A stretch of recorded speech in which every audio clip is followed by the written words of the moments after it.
아주 오래전에 한국 어느 시골에 교회 개척하러 내려간 전도사님이 시골 마을을 다니면서 전도를 한 거예요.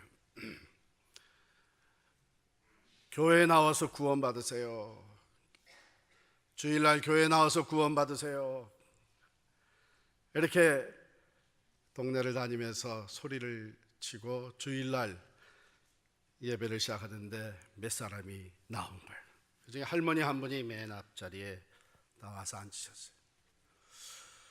그 다음 주에도 주중에 교회 나와서 구원 받으세요, 교회 나와서 구원 받으세요 하고 전도를 하고 다녔는데, 그 다음 주일도 보니까 몇 사람이 좀 더 나왔고 제일 앞에 그 할머니가 또 나와 앉아 계셨어요. 세 번째 주일이 됐는데 할머니가 안 보이는 거예요. 아이고, 이 할머니가 몸이 편찮으신가 보다 걱정이 돼서 예배를 마치고 집으로 찾아갔어요. 할머니, 오늘 어떻게 교회 못 나오셨습니까? 그랬더니 할머니가 이 젊은 전도사님을 탁 째려보더니, 사람아, 젊은 사람이 할 일이 없어서 사기를 치고 다녀? 구원 준다 그래서 내가 2번이나 나갔는데 1원도 안 주더라.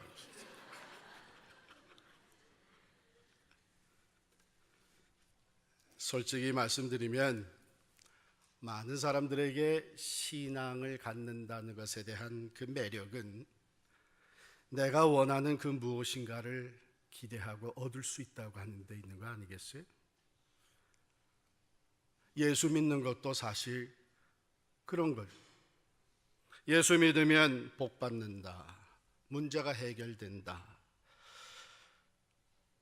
어려운 입에서부터 구원을 받는다, 자녀가 잘 된다. 그런데 문제는 예수를 믿는 그 순간부터 길이 열리고 운세가 터지고 안 되던 일이 잘 되고 아프던 사람이 병이 낫고 못 들어가던 대학에 입학하고 그렇지만은 않는단 말이에요. 그래서 실망이 있고 좌절이 있고 의심과 회의가 일어납니다. 그것뿐만이 아니라 한 걸음 더 나아가서 오히려 예수를 믿고 교회 다니기 시작을 했더니 없었던 문제가 생긴단 말이에요. 일이 더 꼬이고 집안에서 더 어려움이 생길 수도 있단 말이죠. 이쯤 되면 많은 사람들은 신앙에 대해서 회의를 갖고 교회를 등지게 됩니다. 오래전입니다마는 LA 88 올림픽 금메달리스트였던 유인탁 그 레슬링 선수, 그가 올림픽 출전하기 5년 전에 예수를 믿고 교회 다니기 시작을 했다고 합니다. 그런데 예수 믿고 교회 다니기 시작한 후부터 소위 세상에서 얘기하는 재수 없는 일들이 연거푸 일어난 거예요. 운동을 하다가 귀가 찢어지고 또 한 번은 다리가 부러지고 13년 동안 지켜온 챔피언 자리를 대수롭지도 않은 상대에게 내어줄 수밖에 없는 무너짐이 있었습니다. 태능 선수촌에서 쫓겨나는 일도 있었습니다. 이렇게 불행이 따르고 있습니다. 그런데 유인탁 선수가 그럼에도 불구하고 굳게 서서 더 적극적으로 이 신앙의 도전을 거듭 받아들이며 하나님을 의지했습니다. 결국 그가 5년 후 올림픽 LA 88 올림픽 가서 금메달을 따냈습니다.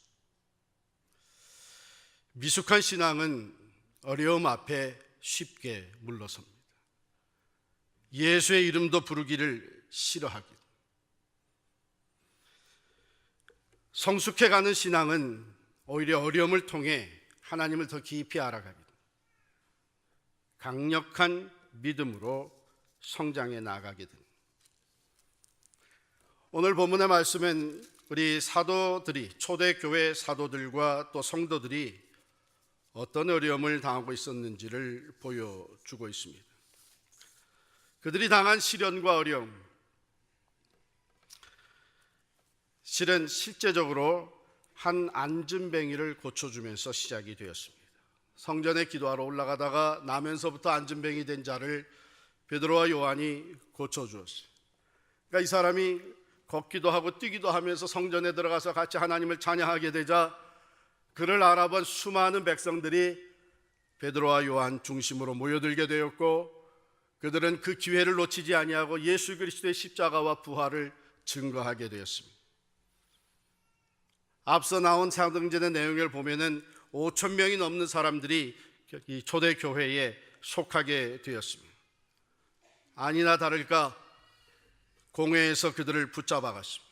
사내들인 종교적 지도자들과 사회 권력을 잡은 자들이 그를 붙잡아가서 그들을 엄히 다스리기 시작을 했습니다.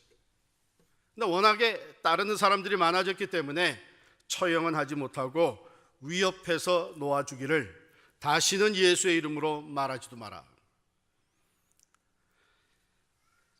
그러나 이들은 나가서 계속해서 예수의 이름을 전파하기를 시작을 했죠. 그들을 통해서 하나님의 기사와 표적이 계속해서 나타나기를 시작을 했습니다. 다시 또 구속을 당했습니다. 붙잡혀갔는데 잡아다가 분명히 가두어 넣었는데 그들을 공회 앞에 세우기 위해서 데리고 오라 했더니 옥문은 잠겨져 있는데 사도들은 없는 거예요. 어떤 일이 벌어졌는가 하면 밤에 주의 사자가 나타나서 옥문을 열어줬습니다. 그리고 그들에게 말하기를 가서 성전에서 이 생명의 말씀을 전파하라. 그 어려운 가운데 겨우 풀려나온 이들은 그 말씀대로 새벽부터 성전에 가가지고서는 말씀을 또 전파하기 시작을 했어요. 너무나도 당황한 이 사내들이는 그 말씀을 전하고 있는 사도들을 다시 붙들어 가지고 공회 앞으로 데려갔습니다. 자, 이들 이거 어떻게 할 거냐? 실은 죽이기를 원했습니다. 그때 여기 보면 바리새인 중에 가말리엘이라고 하는 율법 교사가 아주 지혜로운 얘기를 했습니다. 이것 또한 하나님이 준비하신 사람이죠. 그를 사용한 거예요. 자, 생각해 보시오. 이거는 섣불리 다룰 문제가 아닙니다. 지금 이미 이 사람들을 따르는 군중들이 많아졌는데, 과거를 한번 보게 되면 과거에도 이렇게 사람들 나타나서 사람들을 선동한 사람들이 있지 않았느냐? 드다가 있었고 유다가 있지 않았느냐? 그들이 거짓됐다고 하는 것은 시간이 지나면 나타나게 될 것이고, 그 지도자가 사라지면서 결국은 그 백성들도 다 그를 떠나게 되지 않았느냐? 그러니까 그냥 내버려둬라. 만약에 이 지금 베드로, 요한 사도들이 전하는 사상과 그 소행이 사람으로부터 비롯된 것이라면 얼마 가지 않아서 다 무너져 버릴 것이요. 그러나 만일 이게 하나님께로부터 났다면, 우리가 지금 섣불리 손을 대면 우리는 하나님을 대적하는 자가 됩니다. 지혜로운 말이지. 그래가지고서는 결국은 채찍질을 해서 내보내면서 다시는 예수의 이름을 전하지도 말라 했어요. 그러니까 채찍을 맞아서 피를 흘리며 성도들에게 돌아온 이 사도들, 잘못하면 우리가 오늘 죽을 뻔했다. 앞으로는 조심하자. 앞으로는 우리 안전을 위해서 다시는 이렇게 예수의 이름을 공공연하게 전파하지 말자. 그러면은 그들의 신앙이 거기서 중단됐을 거예요. 그런데 41절 말씀을 한번 보십시다. 사도들은 그 이름을 위하여, 예수의 이름을 위하여 능력받는 일에 합당한 자로 여기심을 기뻐하면서 공회 앞을 떠나니라. 능력받는 일에 합당한 자로 여겼다고 하는 것은 두 가지 의미를 담고 있어요. 하나는 어떻게 우리 같은 사람을 하나님이 인정을 해서 예수의 이름으로 고난받는 것, 받을 만한 자격이 있다고 우리를 인정을 해줬느냐? 하나님이 우리를 이렇게도 충성되게 여겨주셨구나. 그래서 기뻐했다는 거예요. 또 하나는 감히 우리가 예수 그리스도의 고난에 참여할 수 있는 기회를 우리에게 주셨으니 얼마나 기쁘냐. 중단 없는 신앙인의 모습입니다. 뿐만 아니라 그들은 첫 번째 붙잡혀 갔다가 풀려 나왔을 때도 성도들에게 돌아가서 어떤 어려움과 또 어떤 위협을 받고 나왔는지를 다 얘기했다고 4장 마지막 부분에 나타나고 있습니다.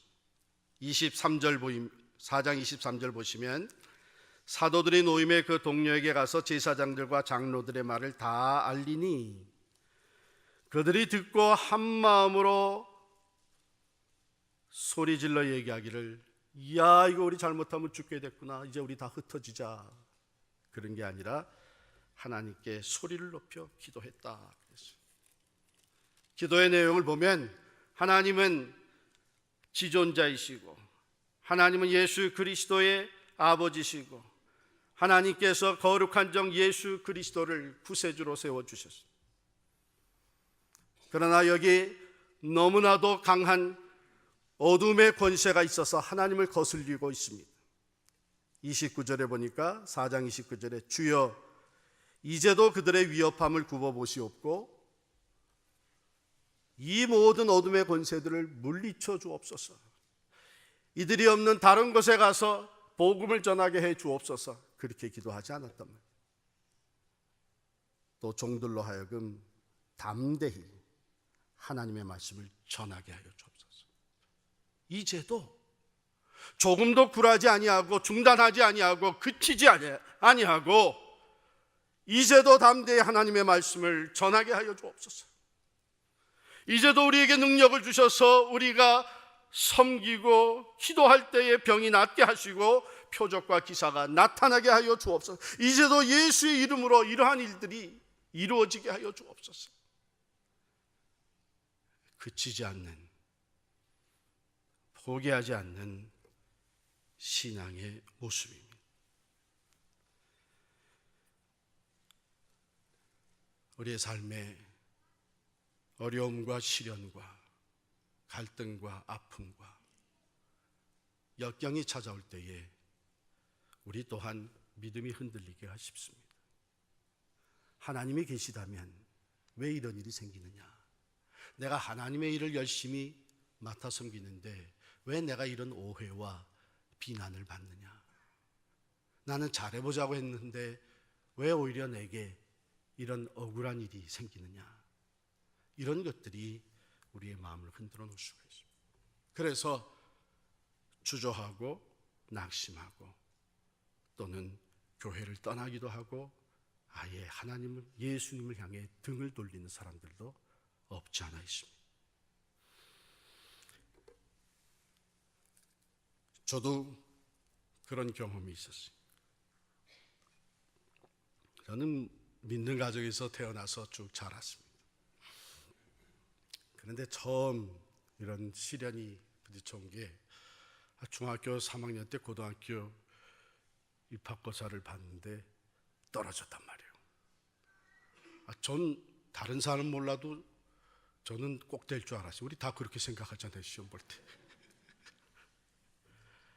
학원 다니라 그러는 거 제가 어머님한테 저는 학원 안 다니고 하나님만 의지하겠습니다. 그 학원비를 나한테 주시면 내가 그거 더 잘 쓰겠습니다. 입시를 앞두고도 저는 교회일, 학생회일 열심히 했습니다. 기도 거의 매일같이 혼자 기도실에, 교회 기도실에 들어가서 기도하고 나오곤 했습니다. 그랬더니 말이에요. 입시가 가까웠는데 신문에 나기를 이번 고등학교 입학고사는 학교 공부 내용 중심으로 나온다, 이렇게 된 거예요. 저는 학원 안 다니고 학교 공부만 한 사람이니 이게 하나님이 역사하시는 거 아니겠어요? 그럼 학교에서 두말 없이 입학원서를 다 써주셨어요. 자신 있게 가서 시험을 봤는데 웬걸 떨어졌어요. 발표를 보고서는 집에 들어갔는데 어머님이 계세요. 고개를 푹 숙이고 어머님에게 어머니 안 됐어요. 그랬더니 어머니 척 하시는 말씀이 그거 다 하나님의 뜻일 거다 그러셨어요. 그때 제가 확 올라오더니 엄마, 이런 것이 다 하나님의 뜻이면 나는 하나님 안 믿겠어요. 그래서 문을 쾅 닫고 나왔어요. 물론 나중에 철저하게 회개했죠. 내가 어떻게 그런 말을 할 수 있었을까. 근데 너무나 실망이 되고 좌절이 되고 갈등이 일어나는 거예요. 난 다른 학생들을 그저 시험 본다고 공부하는 동안 나는 교회를 더 열심히 했고 기도 더 열심히 했고 공부도 남 못지않게 열심히 했는데 왜? 그런데 지나고 나니까 어머님 말씀이 맞는 거예요. 하나님은 저를 목사로 준비시키고 계셨죠. 저는 말할 수 없이 교만한 사람이었어요. 저는 남이 나보다 잘하는 걸 보지를 못한 사람이었어요. 뭐든지. 그러니까 공부 열심히 한 것도 경쟁심 가지고 한 거지 머리가 좋아서 그렇게 한 거 아니에요. 신앙에서도 저는 상당히 교만했어요. 하나님께서 그때부터 저를 다스리기 시작하셨구나 하는 것을 깨닫게 됐어요. 생각해 보세요. 목사가 돼가지고 지 혼자 잘났다고 그러고 교만하고 남들 잘 되는 거 못 봐주고 그러면 그거 목사야 할 수 있겠어요? 하나님께서 참을 줄 알게도 해주시고 겸손하게 만들어주시고 나의 나된 것이 다 하나님의 은혜라는 걸 깨닫게 해주시고 그래서 다른 사람을 좀 더 품을 수 있게 해주시고 지나보니까 그런 거예요. 참 감사한 것은 그때 그래도 믿는 가정이었고 믿음의 친구들이 있었고 교회에 어른들이 계시고 저를 위해 계속 기도해 주시고 위로해 주시고 좋은 신앙의 조언을 해 주시고 저 또한 교회를 떠나진 않았어요. 중단 없는 신앙생활을 할 수 있도록 하나님이 도와주셨어요. 오늘 본문 말씀을 통해서 우리는 초대교회 사도들과 성도들이 어떻게 중단 없는 신앙을 이어갔는가 우리 한 세 가지로 살펴보겠습니다. 첫 번째, 그들은 모이기를 그치지 않았습니다. 그러한 핍박과 역경 가운데서도 모이기만 하면 붙잡으려고 살기등등하게 살피고 있는 눈길 아래서도 오늘 본문 말씀은 뭐라고 얘기합니까? 42절에 보니까 그들이 날마다 성전에 있든지 집에 있든지 성전에 모이기를 힘썼고 집에 모이기를 힘썼고 모여서 함께 예배하며 말씀을 들으며 기도하기를 힘썼습니다. 히브리서 10장 25절에 보면 모이기를 패하는 어떤 사람들의 습관과 같이 하지 말고 오직 구원하여 그날이 가까울수록 더욱 그리하자 하라 그랬어요. 모이기를 힘쓰라는 거예요. 모닥불이 피는 것을 보게 되면 그 나무 장작을 다 흩어놓으면 불이 죽습니다. 그러나 그걸 모아놓으면 불이 활활 타오르듯이 우리는 모일 때 힘이 납니다. 모일 때 낙심했던 자가 위로를 받고 모여서 함께 하나님의 은혜를 나누면서 기도할 때에 치유가 일어나고 영적 재충전이 흔들렸던 믿음이 다시 든든히 서게 됩니다. 그러므로 초대교회 성도들은 사도들과 더불어서 모여서 예배하기를 그치지 않았습니다. 공동체 예배, 은사동, 소그룹 성경 공부, 기도의 자리에 모이기를 힘쓰기를 바랍니다. 우리의 삶에 믿음을 흔들어 놓고 의심과 또한 의혹이 일어나는 일들이 적지 않게 많지만 모일 때에 하나님께서 우리 가운데서 성령으로 역사하시며 우리의 믿음을 붙잡아 주시는 줄을 믿습니다. 참 감사한 것은 요즘 그 은사동을 통해서 모인 자리자리마다의 아름다운 간증들이 계속해서 피어나고 있는 것을 들을 때 얼마나 감사한지 모릅니다. 두 번째, 그들은 기도하기를 그치지 않았다 그랬어요. 초대교회가 생겨날 때에 마가의 다락방에 120여 성도가 모여서 전혀 기도에 힘쓰는 가운데 성령 강림의 사건이 일어나고 교회가 탄생했습니다. 핍박이 부딪혀 왔을 때에 사도 베드로와 요한이 풀려나와서 성도들에게 돌아갔을 때 아까 읽어드린 대로 4장에 보면 그들이 그 핍박 가운데서 하나님 앞에 부르짖었습니다. 기도했습니다. 여러분, 사무엘 최드윈이라고 하는 사람이 이런 얘기를 했습니다. 악마의 한 가지 관심은 그리스도인이 기도를 하지 못하게 하는 것이다. 악마는 기도 없는 성경 공부, 기도 없는 봉사, 기도 없는 종교의식을 결코 두려워하지 않는다.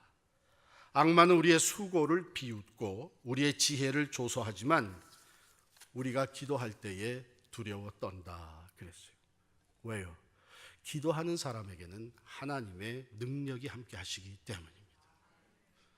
사람의 힘과 사람의 능력은 악마가 비웃어요. 사람의 지식과 지혜는 사탄이 비웃어요. 왜? 우리보다 몇 배 더 알고 있고 훨씬 더 강한 악마들은 사탄의 권세를, 사탄의 계교를 우리 인간의 지혜와 힘으로 물리칠 수가 없습니다. 그래서 성경에도 보면은 수많은 사람들이 신앙이 있었지만은 자기 자신들을, 사람을 의지하고 나갈 때에는 넘어질 수밖에 없었어요. 그러나 기도하는 사람들, 하나님의 능력이 함께 하기 때문에 기도의 무릎을 꿇는 사람 앞에서는 사탄이 두려워 떠는 거예요.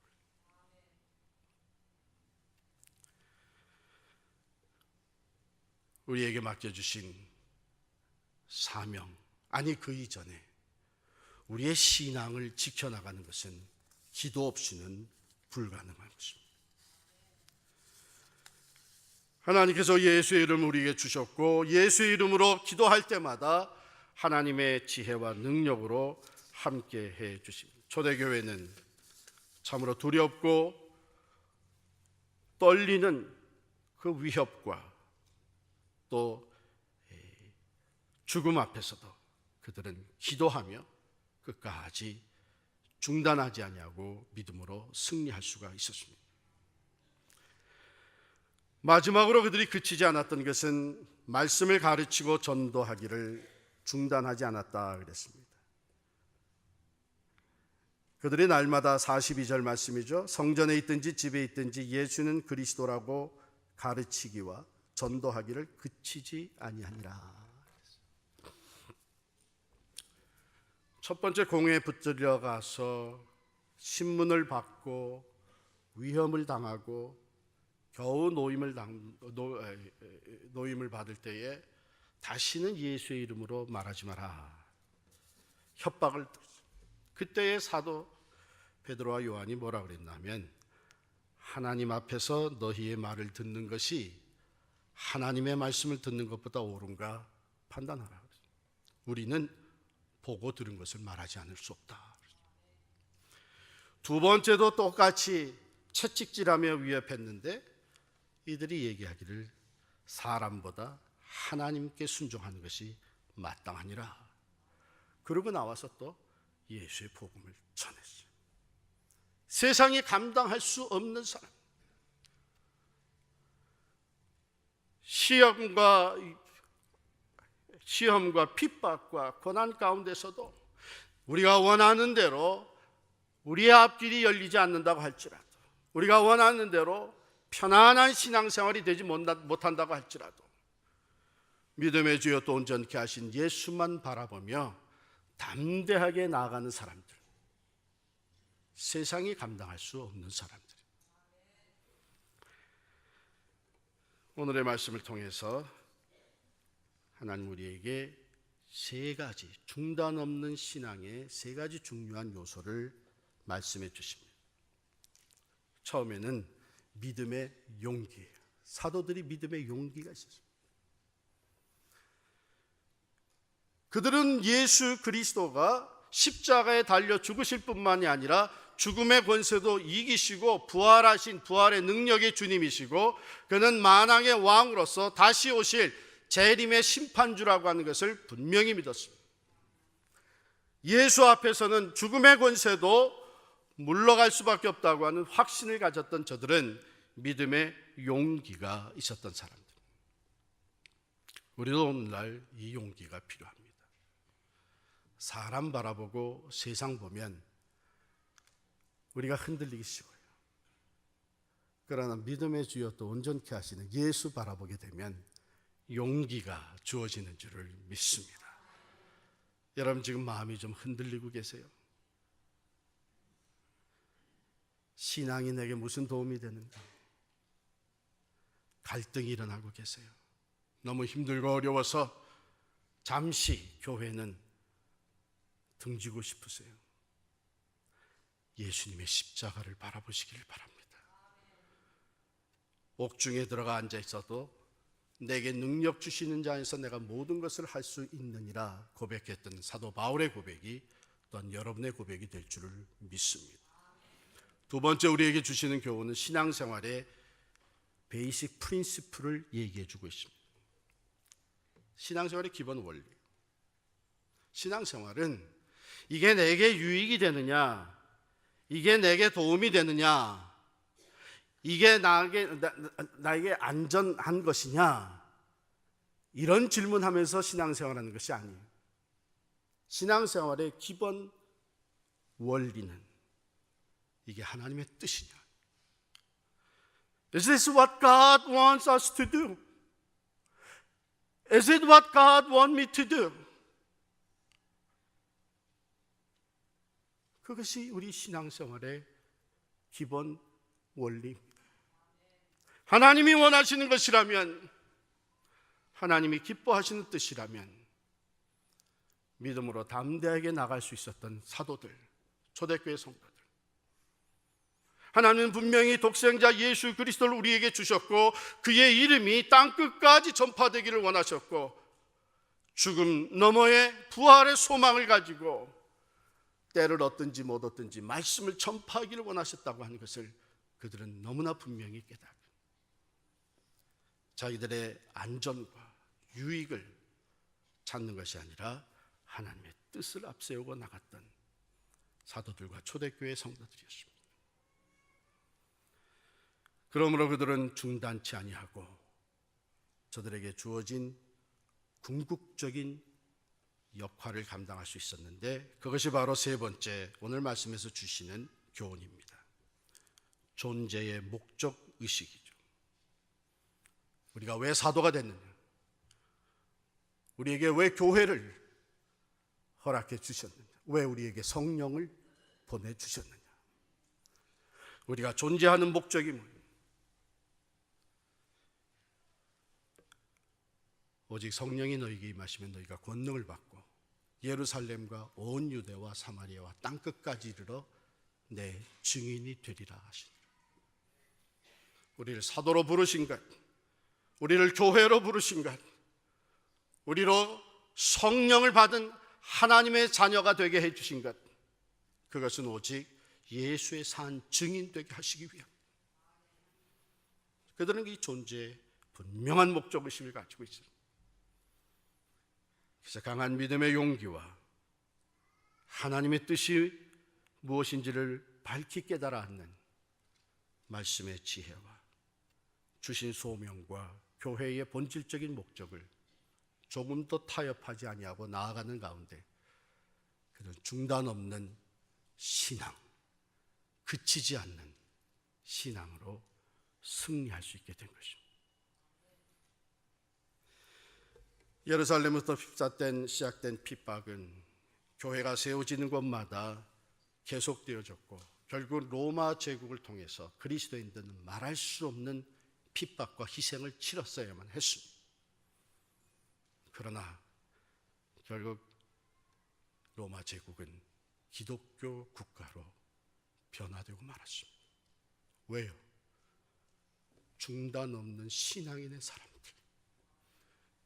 예수의 산 증인 되기 위해 생명을 내어놓은 사람들로 인해서 하나님의 구원의 역사와 하나님 나라가 확장되는 놀라운 일들이 펼쳐질 수 있었기 때문입니다. 오늘 우리 필그림 교회가, 교회에 지치는 우리 한 사람 한 사람이 어떤 시험과 역경과 환난 가운데서도 조금도 굴하지 아니하고 믿음의 용기를 가지고 하나님의 뜻을 앞세우고 예수의 산 증인되어 살아갈 수 있는 우리가 될 수 있기를 간절히 축원합니다. 사도 바울은 우리에게 분명히 하나님의 진리를 전하고 있습니다. 우리가 예수 그리스도 안에서 평안을 누리게 된 것, 이거 얼마나 감사하냐. 그러나 우리는 환난 중에도 즐거워하나니 이는 환난은 인내를, 인내는 연단을, 연단은 소망을 이루는 줄 알미니라. 기도하겠습니다.